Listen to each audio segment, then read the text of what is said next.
तो राधे राधे आप सभी को। कैसे हैं आप लोग? मैं उम्मीद करता हूँ कि आप लोग बिल्कुल मस्त होंगे और अपनी तैयारी में जोर शोर से लगे होंगे। तो आज आप लोग के किसी कारणवश आज आप लोग का लाइव क्लास नहीं हो पाएगा, तो मैं रिकॉर्डेड वीडियो ये दे रहा हूँ। ये बहुत ही इंपॉर्टेंट वीडियो रहेगा क्योंकि इसमें दर्पण सूत्र आप लोग को सिद्ध करने के लिए सिद्ध करना है। दर्पण सूत्र ये बहुत बार एग्जाम में पूछा है, ये लॉन्ग क्वेश्चन में पूछता होगा, 6 नंबर के हो गया, ऐसे पूछता है। तो चलिए आज हम इसको धज्जे उड़ा देंगे एकदम और बहुत आसान वे में सीखेंगे हम लोग। और आप लोग ध्यान से मतलब कि इस वीडियो को पूरा कंप्लीट कर लीजिएगा, ठीक है? तो चलिए हम लोग शुरू करते हैं अवतल दर्पण में दर्पण सूत्र सिद्ध करने के। उससे पहले आप लोग के एक चीज की जानकारी होना बहुत जरूरी है, जो ये है कि दो त्रिभुज समरूप कब होते हैं। कल बता दिए, बाकी अच्छे से वॉइस नहीं आने के कारण हम बोले थे कि आज फिर से बता दें। तो चलिए आज हम लोग बात करते हैं कि दो त्रिभुज समरूप कब होते हैं। चलिए आइए, देखिए बाबू, ये है ये ट्रायंगल ए बी सी। एक और ट्रायंगल है पी क्यू आर, ठीक है? ये दो ट्रायंगल है, तो ये दोनों ट्रायंगल है, दोनों त्रिभुज समरूप कब होंगे? समरूप मतलब कि जैसे कि दोनों का रूप एक जैसा, समरूप। तो ये समरूप कब होंगे? इंग्लिश बोलते हैं सिमिलर। सिमिलर कब होंगे बाबू? जब इनका कोण समान कोणिक होता है, चाहे तो इनका कोण समान कोणिक हो जाए, चाहे इनका संगत हो जाए, समानुपाती हो जाए। कहने का मतलब जैसे कि ये एंगल ए जो है, एंगल पी के बराबर हो जाए, मतलब समान कोणिक होगा, एंगल ए जो होगा एंगल पी के बराबर हो जाएगा। एंगल ए बराबर हो जाएगा क्या? Angle P. उसी प्रकार से एंगल बी जो है एंगल क्यू के बराबर हो जाए, एंगल बी जो है एंगल क्यू के बराबर हो जाएगा। एंगल सी जो है एंगल आर के बराबर हो जाएगा, एंगल सी जो है एंगल आर के बराबर हो जाएगा। तब जाकर के ये दोनों त्रिभुज क्या हो जाएंगे? सिमिलर हो जाएंगे, समरूप हो जाएंगे। क्या हो जाएंगे? सिमिलर या समरूप। आगे बाबू,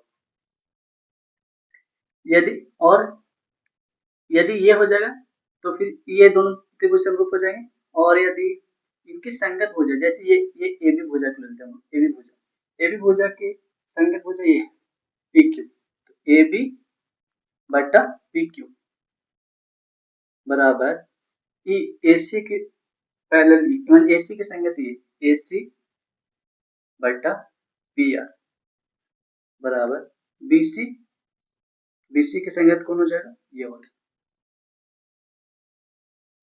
बीसी की संगत कौन? Q R. यदि ये कंडीशन भी हो गया तो ये दोनों त्रिभुज क्या हो जाएंगे? समरूप। चाहे तो भुजा संगत भुजा समानुपाती हो जाए, चाहे संगत चाहे कोण समान कोणिक हो जाए। ये दोनों में से कोई सा भी कंडीशन आएगा हो तो वो दोनों त्रिभुज क्या हो जाएंगे? समरूप हो जाएंगे। तो ये हम लोग जान लिए। आज इसी ये कंसेप्ट लग करके हम लोग अवतल दर्पण में दर्पण सूत्र सिद्ध करेंगे। अवतल दर्पण में दर्पण सूत्र भी सिद्ध करेंगे। यदि देखेंगे कि वीडियो लॉन्ग नहीं गया है तो उत्तल दर्पण में भी सिद्ध कर देंगे हम लोग, ठीक है? तो चलिए,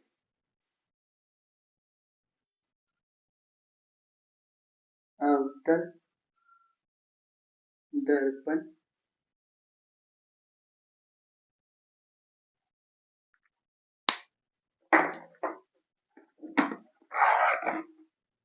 अवतल दर्पण में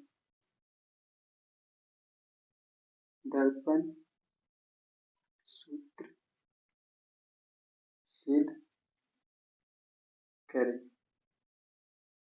दर्पण सूत्र सिद्ध करें। और दर्पण सूत्र कहते हैं किसको बाबू?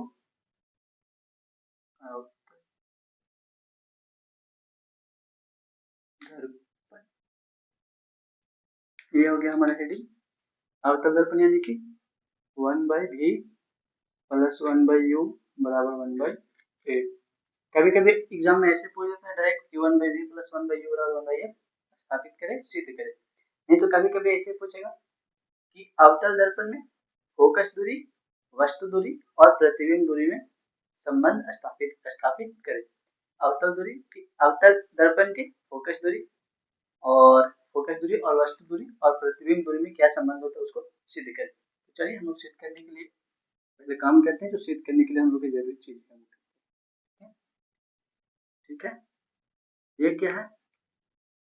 एक मुख है जो ये ध्रुव है ध्रुव है पी, इसका नाम है एक्स, ठीक है, ध्रुव है पी एक्स। और एक हम वस्तु रखते हैं ए बी, यहाँ पे ए बी वस्तु रखते हैं, इससे किरण गया, यहाँ पे मानते बिंदु डी है, ये इधर से गया और ये समांतर है तो मुख्य अक्ष के कहाँ से जाएगा, फोकस से जाएगा, ये फोकस हो गया, ठीक है, फोकस से गया। एक और हम लोग किरण ले लेते हैं, ये वाला, हम लोग के दर्पण थोड़ा छोटा पड़ गया, इसको बड़ा कर लेते हैं।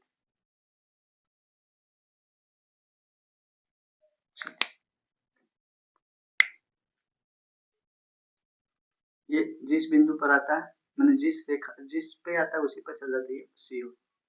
और ये वस्तु जो था, ए बी वस्तु, इसका प्रतिबिंब जहाँ पे इकट्ठा वहीं पे बनता है ना, इकट्ठा कहाँ पे, यहाँ पे,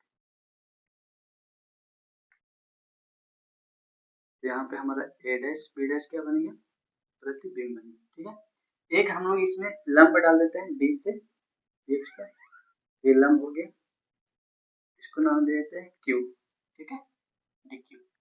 चलिए ये चीजें आप लोग, ये फिगर आप लोग को याद रखना है, क्योंकि यही फिगर से हम लोग सिद्ध करेंगे, टोटल चीजें आज हम लोग करने वाले। तो ये चीज आप लोग के समझ में आया। देखिए एक अवतल दर्पण बनाया है, उसमें एगो ए बी वस्तु रखें, ठीक है, उससे किरण गया मुख के समांतर, तो वो कहाँ से गया, फोकस। और जो प्रति वस्तु रखे ना, वक्रता त्रिज्या और अनंत के बीच में रखें, तो उसका प्रतिबिंब बनेगा फोकस और वक्रता केंद्र के बीच में। ये सारी चीजें हम लोग पहले से पढ़ ली, तब जाकर के ये चीजें करवा रहे हैं, ठीक है। तो ये ए डैश बी डैश है, ए डैश बी डैश है, प्रतिबिंब है, तो यहाँ पे बना प्रतिबिंब। तो मतलब ये जो फिगर बना, इसी में हम लोग को सिद्ध करना है कि वस्तु दूरी, प्रतिबिंब दूरी और फोकस दूरी में क्या संबंध होता है अवतल दर्पण में, ठीक है। तो चलिए हम लोग सिद्ध करते हैं। सिद्ध करने के लिए पहले जो जो काम हम लोग इसमें किए हैं, मतलब ये जो फिगर बना है ना, उसमें हम लोग जो जो काम किए वो लिख देंगे। चलिए लिखते हैं, क्या किए हैं, मान मान लिया कि एमएन एक अवतल, एमएन क्या है, एक अवतल दर्पण है, अवतल दर्पण है। एमएन क्या है, एक अवतल दर्पण है, जिसमें पीएक्स मुख अक्ष है, जिसमें पीएक्स मुख अक्ष है, मुख अक्ष है, इसमें पीएक्स मुख अक्ष है, और ए बी वस्तु का वास्तविक प्रतिबिंब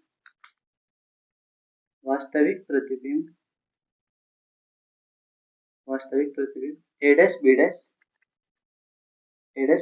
एफ तथा सी के बीच में बनता है, एफ तथा सी के बीच में बनता है, ठीक है, एफ तथा सी के बीच में बनता है। और डी से बिंदु डी से पीएक्स पर अभिलंब, बिंदु डी से पीएक्स पर अभिलंब डी क्यू खींचा, ठीक है। बस इतनी चीज लिख देना। और लिख दिया हम क्या लिखे कि मतलब कि जो काम इसमें किए, देखिए मान लिया कि एमएन क्या है, एमएन एक अवतल दर्पण है, अवतल दर्पण जिसमें पीएक्स क्या, पीएक्स मुख अक्ष है, और एबी वस्तु का वास्तविक प्रतिबिंब, वास्तविक उल्टा प्रतिबिंब है तो वास्तविक है, वास्तविक प्रतिबिंब ए डैश बी डैश एफ तथा सी के बीच में बनता है। फिर क्या किए, बिंदु डी से पीएक्स पर एक अभिलंब खींचे, डी क्यू, देख लीजिए डी क्यू खींचा, अभिलंब डी क्यू खींचा, ठीक है। अब हम लोग लिखेंगे जो बातें इसमें है, मतलब कि जो जो चीजें हैं इसमें लिख देंगे।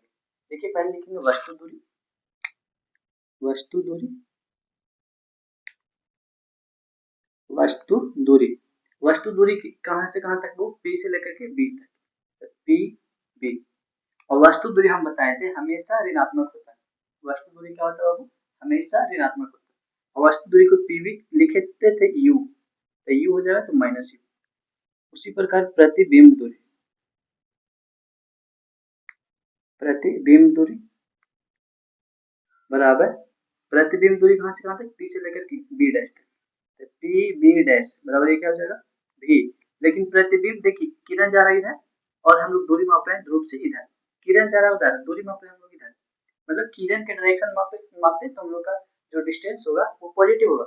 लेकिन किरण के विपरीत डायरेक्शन मापेंगे, मतलब कि जिस डायरेक्शन में किरण जा रहा है उसके अपोजिट डायरेक्शन में, तो वहां पे क्या हो जाएगा हम लोग का जो मतलब कि जो भी बिंदु का डिस्टेंस लगेगा वो क्या हो जाएगा, नेगेटिव हो जाएगा। इसलिए यहाँ पे वस्तु दूरी और प्रतिबिंब दूरी भी क्या हो जाएगी, ऋणात्मक हो जाएगी। और अवतल दर्पण की फोकस दूरी और वक्रता त्रिज्या आप जानते हैं क्या होता है, ऋणात्मक। बहुत अच्छा। फोकस दूरी, फोकस दूरी बराबर, फोकस दूरी बराबर क्या है, P से लेकर के F तक PF, इसको लिखते हैं हम लोग F। और अवतल दर्पण की फोकस दूरी वक्रता त्रिज्या सब क्या होता है, ऋणात्मक। और क्या, वक्रता त्रिज्या, वक्रता त्रिज्या बराबर PC, PC बराबर 2F, PC बराबर R, जिसको वक्रता त्रिज्या को R, इसको 2F भी लिख सकते हैं हम लोग, है ना, R को 2F, क्योंकि हम लोग पहले सिद्ध किए थे। ठीक है, बस इतना चीज लिख दी। अब हम लोग प्रॉपर सिद्ध करने के जगह पे आ चुके हैं। हम लोग कैसे इसको सिद्ध करेंगे, क्या क्या इसमें काम करेंगे कि हम लोग के ये वाला कंडीशन मिल जाए। तो चलिए हम लोग के जो जो चीज मतलब कि जो जो काम करे हमको ये चीज मिलना चाहिए था, वो सारा काम इसमें हो गया। तो हम लोग अब कैसे करते हैं जी हम लोग देखते हैं यहाँ पे। ठीक है, तो ध्यान से देखिएगा आप लोग, इसमें आप लोग के दो गो त्रिभुज पे ध्यान देना, जहां जहां बोलेंगे बाबू वहां वहां आपको ध्यान देना, जहां जहां बोलेंगे वही वही आपको ध्यान देना। मतलब कि जैसे कि वो अर्जुन का ध्यान से मछली की आंख पर था ना, जो मतलब क्वेश्चन पूछे थे उनसे कि आपका ध्यान कहाँ है, सभी लोग बोले थे कि मछली पे ध्यान है, मछली पे ध्यान है। मतलब आपका दिखाई क्या आपको दिखाई क्या दे रहा है, सभी बोलते थे मछली मछली मछली, लेकिन केवल अर्जुन थे जो बोले थे वो क्या, कि मछली की आंख दिखाई दे रहा है। तो आपको भी केवल मछली की आंख के जैसा जज जो चीज हम बोलेंगे वही चीज आपको दिखाई देना चाहिए। हमेशा लक्ष्य पर ध्यान रखिए, तो लक्ष्य हमारा ये है। ठीक है, चलिए देखिए ए बी सी, ए बी त्रिभुज नजर आएगा बाबू, जहां पर हम बोले वहीं पे ध्यान दीजिएगा। ए बी सी हम हाईलाइट भी कर दे रहे हैं वहां, ये ए बी सी दोनों त्रिभुज नजर आए आगे। और दूसरा एक तन्नी को त्रिभुज बताते हैं, ए डैश बी डैश सी, ये वाला त्रिभुज और ये वाला बड़ा का त्रिभुज, ये त्रिभुज दोनों समझ में आया, मैंने दोनों नजर आए आगे नजर। तो चलिए लिखते हैं, इन ट्रायंगल एबीसी तथा triangle A dash B dash C, मतलब कि ट्रायंगल एबीसी तथा triangle A dash B dash C में देखिए तो बाबू ये वाला लंब मतलब ये वाला 90 डिग्री हो जाएगा, क्योंकि कोई वस्तु रखा तो 90 डिग्री पर रखा होगा, ये लंब हो गया। तो ये भी जो प्रतिबिंब लगा हुआ है तो सीधा बन रहा है, ये भी क्या हो गया लंब। तो एंगल बी और एंगल बी डैश दोनों बराबर हो जाएंगे, एंगल बी बराबर एंगल बी डैश कैसे बाबू, तो समकोण है 90 डिग्री से, बात समझ में आया।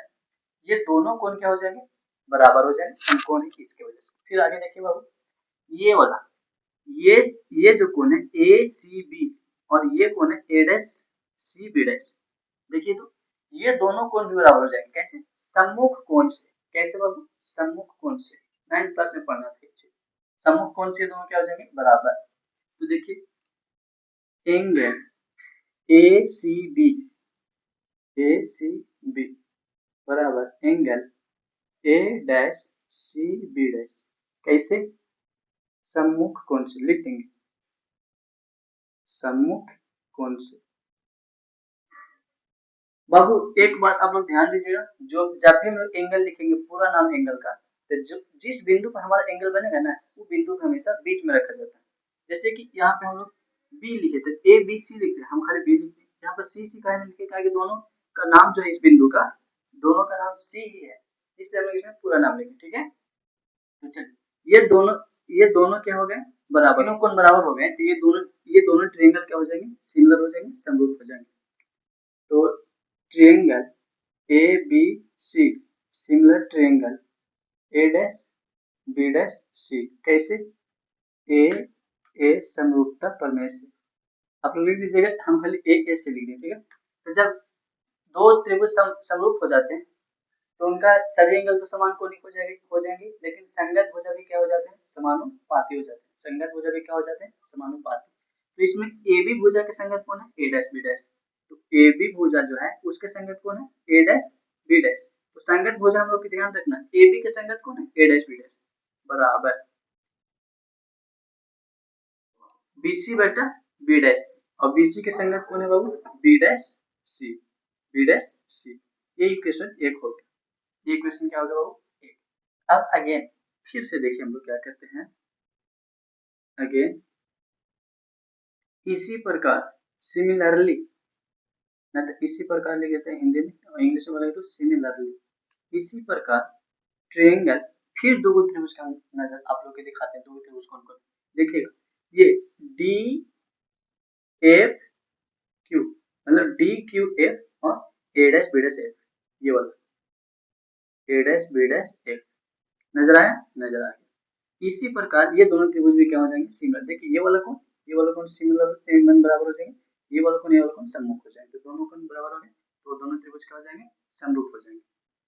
तो इसलिए triangle D Q F, D Q F similar triangle A dash B dash F, A dash B dash F, इसमें भी क्या हो जाएंगे, इसीलिए डी क्यू, अब डी क्यू के संगत कौन है, ए डैश बी डैश बराबर क्यू एफ के संगत कौन है, B F, B dash F.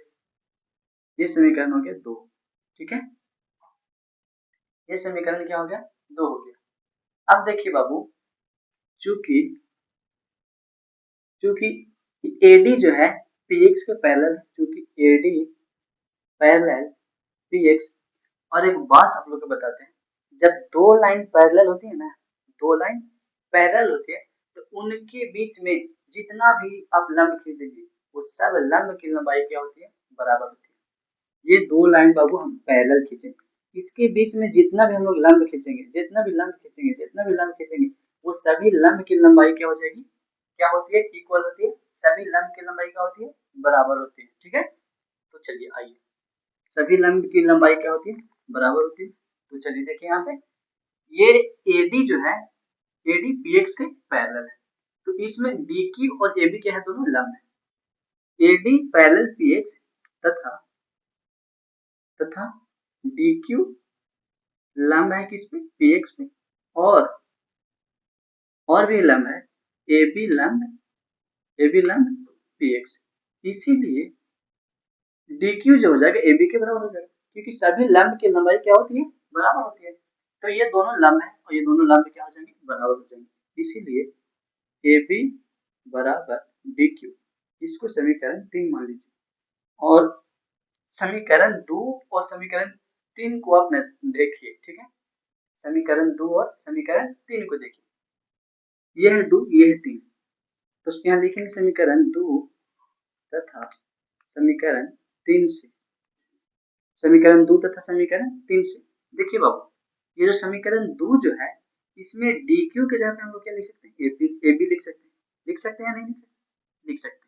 तो डी क्यू के जगह पे क्या लिख देंगे, ए बी, क्योंकि ये दोनों बराबर है बाबू, ए बी बटा ए डैश बी डैश बराबर क्यू एफ बटा बी डैश एफ, इसको समीकरण 4 मान लीजिए, ठीक है।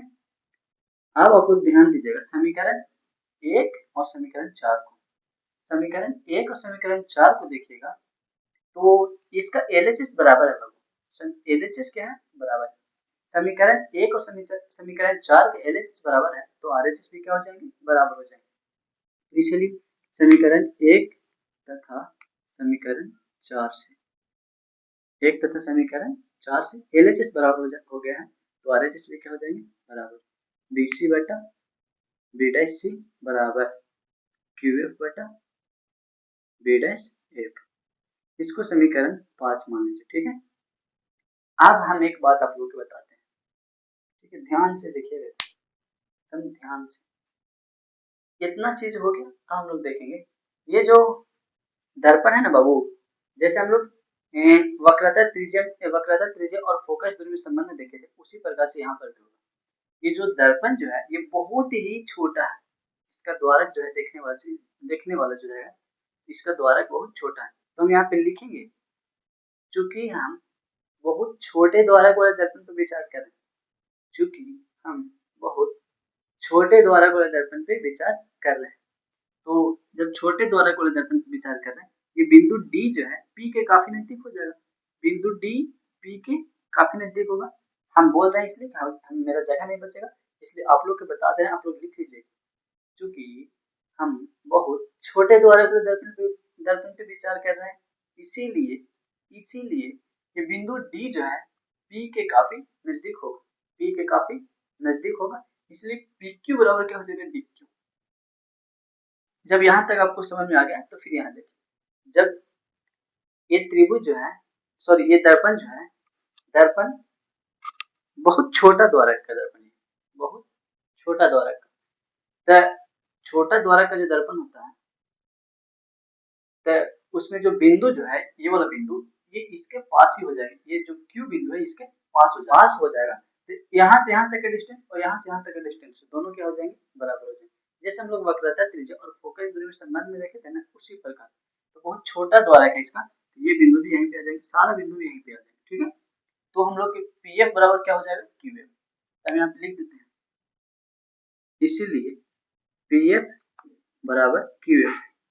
आप लोग इसके बाद लिखिएगा, ये चीज जो हम बताएं, चूंकि हम लोग बहुत छोटे द्वारक वाले दर्पण पर विचार कर रहे हैं, इसीलिए बिंदु Q जो है P के काफी नजदीक होगा, बिंदु Q जो है P के काफी नजदीक होगा, इसलिए PF बराबर क्या हो जाएगा, QF। इसलिए PF बराबर क्या हो जाएगा, QF। अब समीकरण इसको मान लीजिए 6, समीकरण क्या हो गया, 6 हो गया। जब समीकरण 6 हो गया ही, तो समीकरण 5 और समीकरण 6 को देखिए, समीकरण 5 और समीकरण 6 को देखिएगा, तो इसमें QF के जगह पे हम लोग PF लिख सकते हैं, क्योंकि QF के बराबर क्या है, PF है। QF के बराबर क्या है बाबू, PF, ठीक है। तो हम लोग इधर करते हैं, थोड़ा सा लंबा है ये, बहुत ज्यादा भी नहीं है, बहुत कम है।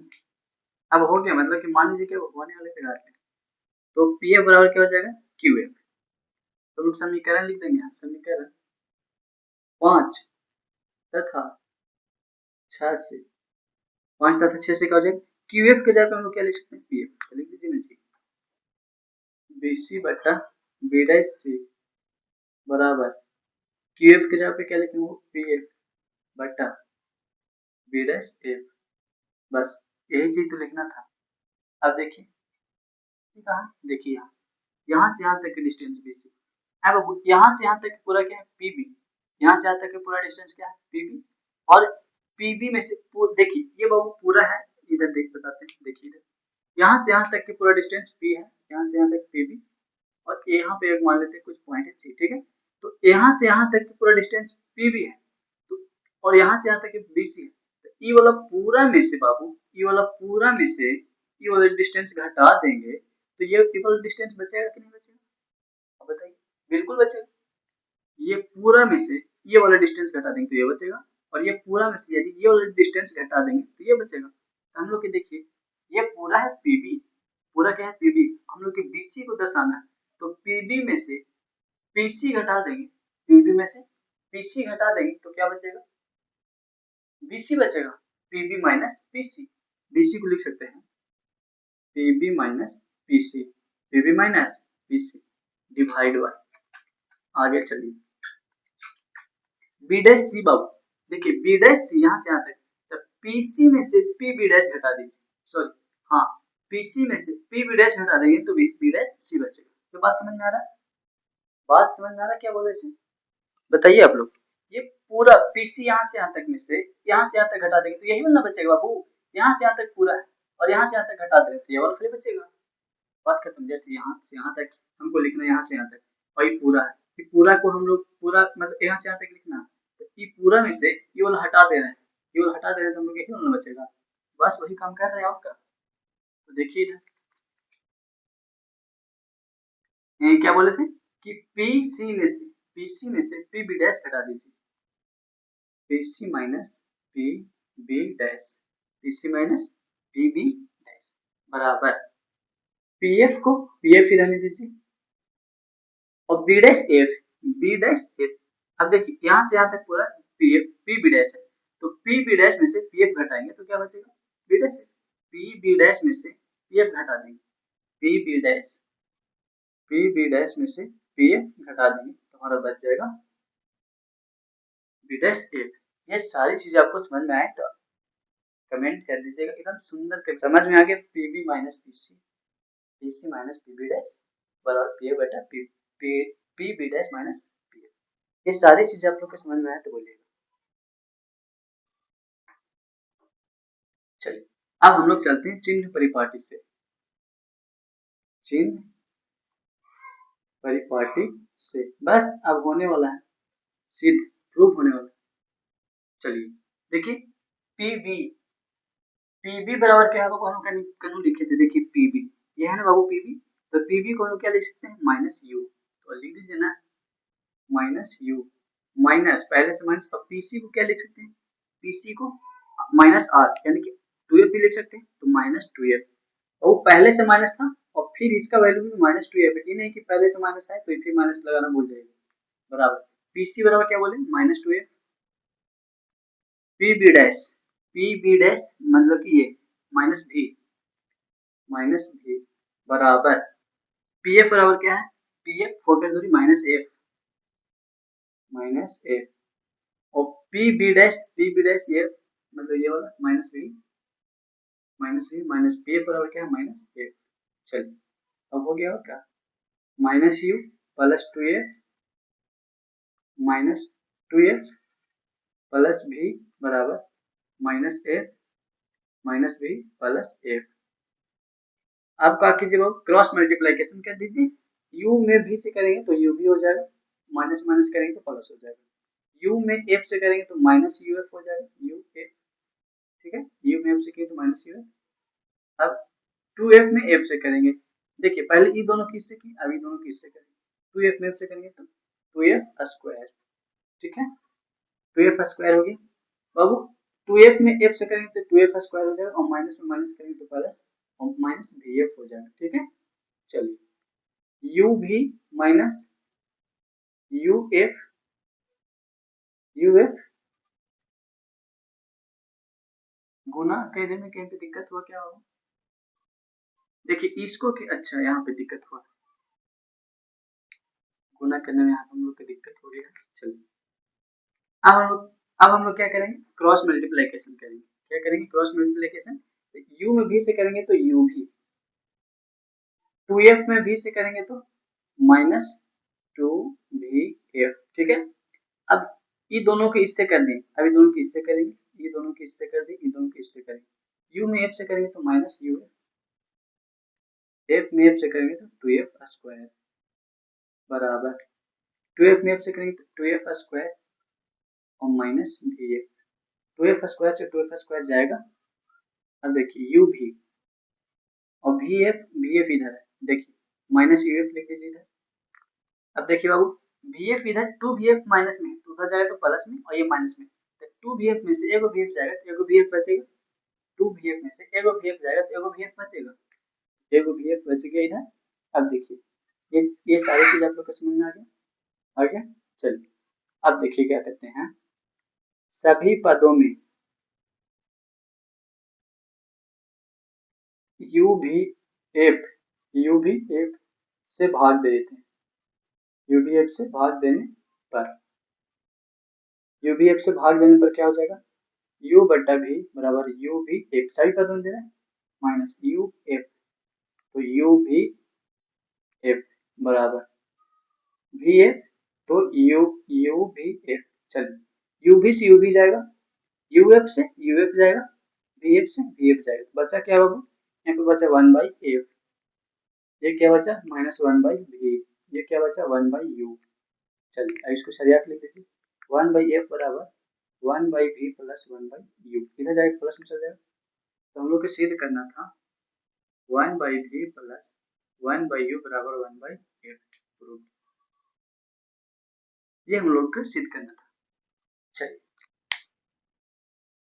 मैं उम्मीद करता हूँ कि ये चीज आप लोग के समझ में आ गया होगा, ठीक है। चलिए एक बार हम लोग फिर से इसको देख लेते हैं। देखिए इधर सारी चीज अवतल दर्पण में दर्पण सूत्र सिद्ध करना। हम लोग पहले ये दोनों त्रिभुज के सिमिलर दिखाएं, ये ABC और A', फिर क्या किए, फिर ये दोनों त्रिभुज को DQ बटा DQF और A', ये दोनों त्रिभुज को हम लोग क्या दिखाएं, सिमिलर, मतलब चार त्रिभुज को हम लोग सिमिलर दिखाएं और फिर जाकर के सारी चीजें हम लोग की।